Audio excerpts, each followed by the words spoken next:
Hola, ¿cómo están? El día de hoy vamos a hablar sobre las estrategias de aprendizaje de Jesús Beltrán Llera. Las estrategias de aprendizaje constituyen uno de los constructos psicológicos que mayor aceptación han tenido en las últimas décadas por parte de los expertos. A pesar de los numerosos artículos que han aparecido en las revistas de mayor tirada, siguen latentes muchos de los interrogantes especialmente detectados. Este artículo trata de responder a algunos de esos interrogantes, especialmente aquellos que hacen referencia a la naturaleza, necesidad, diagnóstico y enseñanza de las estrategias.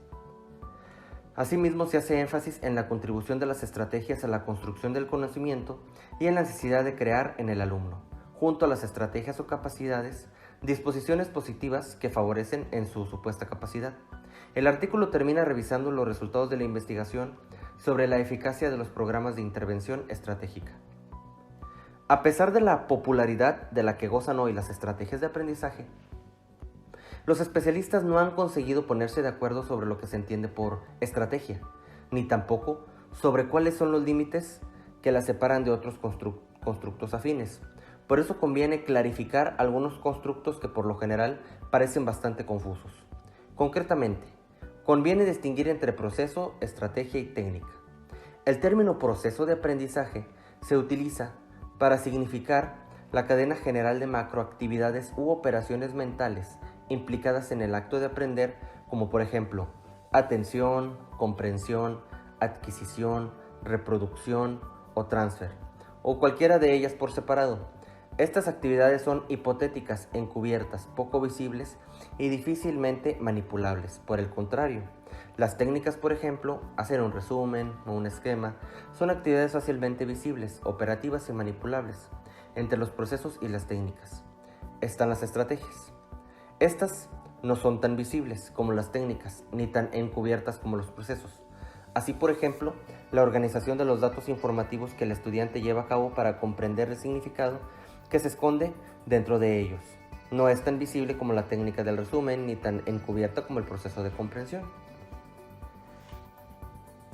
Las estrategias son algo así como las grandes herramientas del pensamiento que favorecen y extienden su acción más allá de donde actúa.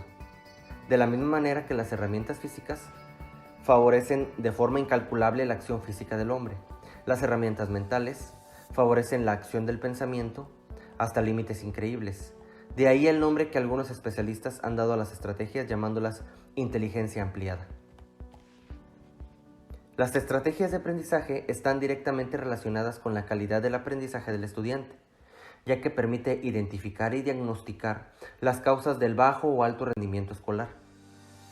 Es posible que dos sujetos que tienen el mismo potencial intelectual, el mismo sistema instruccional y el mismo grado de motivación, utilicen estrategias de aprendizaje distintas, por tanto, alcancen niveles diferentes de rendimiento.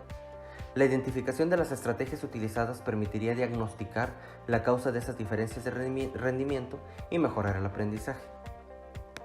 Con las estrategias de aprendizaje es posible diseñar con grandes probabilidades de éxito esa triple tarea de la acción educativa: prevenir, identificando en el estudiante las estrategias poco eficaces a la hora del rendimiento y cambiándola por otras más eficaces; optimizar, potenciando las estrategias eficaces ya utilizadas por el estudiante, y recuperar, identificando las estrategias responsables del bajo rendimiento o ayudando a utilizarlas mejor si se había hecho mal uso de las mismas.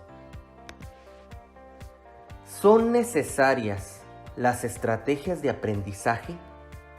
Esta es una pregunta muy interesante porque la verdad es que aquí pues se va a fundamentar más que nada. Y la contestación a esta pregunta de si son necesarias las estrategias de aprendizaje es que hoy en día siguen siendo uno de los constructos estrella en las revistas científicas de mayor prestigio. Han dado lugar a numerosos programas de intervención y, lo que es más importante, han ofrecido apoyo y cobertura a gran parte de las ideas que han favorecido el cambio de paradigmas educativos. Solo por esto estaría justificado el amplio despliegue que se ha hecho de ellas en los diferentes campos de investigación psicopedagógicos. Su papel mediador entre estímulo y respuesta, especialmente en el campo de la educación, ha permitido abandonar viejos planteamientos mecanicistas, ensanchar los marcos teóricos explicativos de la ejecución humana, abrir horizontes más prometedores en el campo de los procesos de enseñanza-aprendizaje y elaborar programas de eficacia probada para mejorar el rendimiento escolar. Decía Ausubel, 1968, que para aprender significativamente, la primera condición necesaria a querer aprender de esta manera, las estrategias de apoyo que favorecen esa buena disposición del alumno a aprender de manera significativa son una garantía de aprendizaje. Aquí residen hoy muchos de los problemas que los profesores están experimentando en la escuela. Es verdad que hay estudiantes bien dispuestos a estudiar, pero lamentablemente son muchos los que no quieren aprender. Esto no quiere decir que no estén motivados. Seguramente lo que esto significa es que no quieren aprender lo que se les ofrece o el modo como se les ofrece. Es decir, tienen otras motivaciones diferentes a las de la escuela. El papel de las estrategias de aprendizaje aquí es fortalecer la voluntad de los que muestran una buena disposición y sobre todo devolver a los alumnos lo que por naturaleza siempre han tenido y le ha hecho perder la sociedad en la que están viviendo, su deseo natural de saber.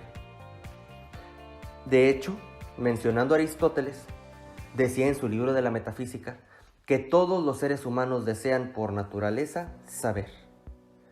Todos los seres humanos desean por naturaleza saber. Todo el mundo interpreta ya el aprendizaje más allá de la adquisición de respuesta o del almacenamiento de información para adherirse a la concepción moderna del aprendizaje como construcción del conocimiento, pero pocos dicen de manera concreta y específica en qué consiste esa construcción del conocimiento. Entonces, ¿en qué consiste esa construcción del conocimiento? Bueno, la construcción del conocimiento es una metáfora que utilizamos para expresar una realidad tan compleja como la del aprendizaje significativo, en el que el alumno, frente a la metáfora del aprendizaje memorístico, puramente pasivo y acumulativo, participa activamente haciendo su propia interpretación de la realidad. Esa realidad tan compleja tiene muchas perspectivas y falsearíamos su imagen si la contempláramos solo desde una de ellas. La construcción del conocimiento no es algo instantáneo e inmediato, sino más bien un proceso del que forman parte muchos y diferentes elementos. Podemos ver este proceso de la construcción al menos desde 4 puntos de vista diferentes: contextual, comprensivo, disposicional y estratégico. En primer lugar, desde el punto de vista del que lo tiene que diseñar, el profesor, definiendo y adaptando los elementos esenciales que lo favorecen y lo hacen posible, como las ideas previas, las preguntas, las tareas escolares o el trabajo cooperativo. En una perspectiva contextual, porque hace referencia a los elementos del contexto educativo que contribuyen a la construcción del conocimiento. Las estrategias de aprendizaje y la inteligencia. Las estrategias de aprendizaje están estrechamente relacionadas con la inteligencia. Las investigaciones más recientes han demostrado que la inteligencia no es una, sino múltiple. Los estudios de Sternberg de 1993, por ejemplo, con su teoría triárquica, hacen referencia a 3 clases de inteligencia: la inteligencia componencial, experiencial y práctica, mientras que Gardner, 1983, habla de inteligencias múltiples. Ambas teorías, por referirnos a las 2 más recientes, tienen profundas consecuencias para la clarificación conceptual de las estrategias y, consecuentemente, para las posibles intervenciones en contextos educativos tanto formales como informales. Estrategia y autonomía. El enfoque metacognitivo tiene en cuenta que el estudiante, para llegar a ser un sujeto independiente y autónomo, debe tener un conocimiento previo de los propios procesos cognitivos y un control efectivo de los mismos en función de los objetivos previamente formulados. Cuando el sujeto conoce los procesos fundamentales que tiene que activar a lo largo del aprendizaje y tiene los mecanismos adecuados de control para regularlos de forma personal, se puede considerar un sujeto autónomo e independiente, con el control de aprendizaje en sus manos.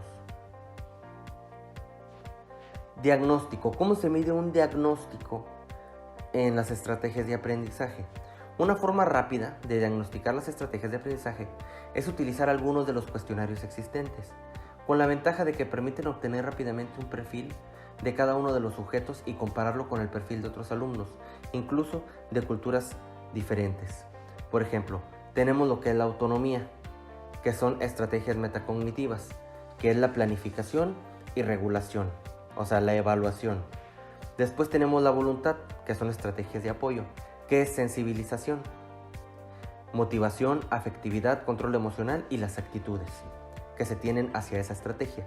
Capacidad, estrategias cognitivas, personalización, creatividad, pensamiento crítico, recuperación, transferencia.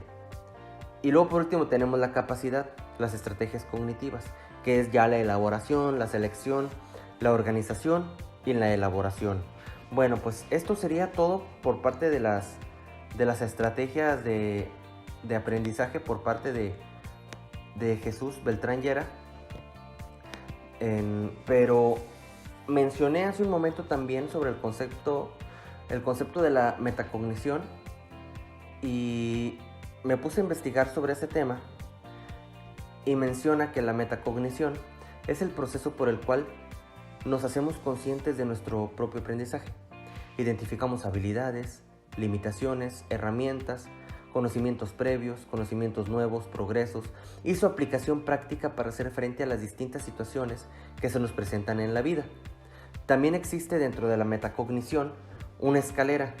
Esta escalera pues nos hace entender mucho mejor lo que es el pensamiento, la eficacia, la destreza, pues de lo que menciona la metacognición. Entonces, ¿qué es la metacognición? Bueno, pues más que nada también la metacognición podemos mencionar que tenemos, por ejemplo, el primer escalón, que es ¿qué he aprendido? Ser consciente del tipo de pensamiento que se ha realizado. ¿Cómo lo he aprendido? Describir la estrategia empleada. ¿Qué hace resultados más fáciles, más difíciles, más novedosos? ¿Qué nos resultó de esa manera? Aquí hay que evaluar la eficacia de las estrategias antes, durante y tras la realización de la tarea. ¿Cómo lo puedo mejorar y para qué me ha servido? Esto es adelantarse en la planificación de futuras actividades tomando en cuenta de lo que ya se hizo. Esto sería una explicación sobre la estrategia de aprendizaje del autor Jesús Beltrán Llera y también sobre la metacognición.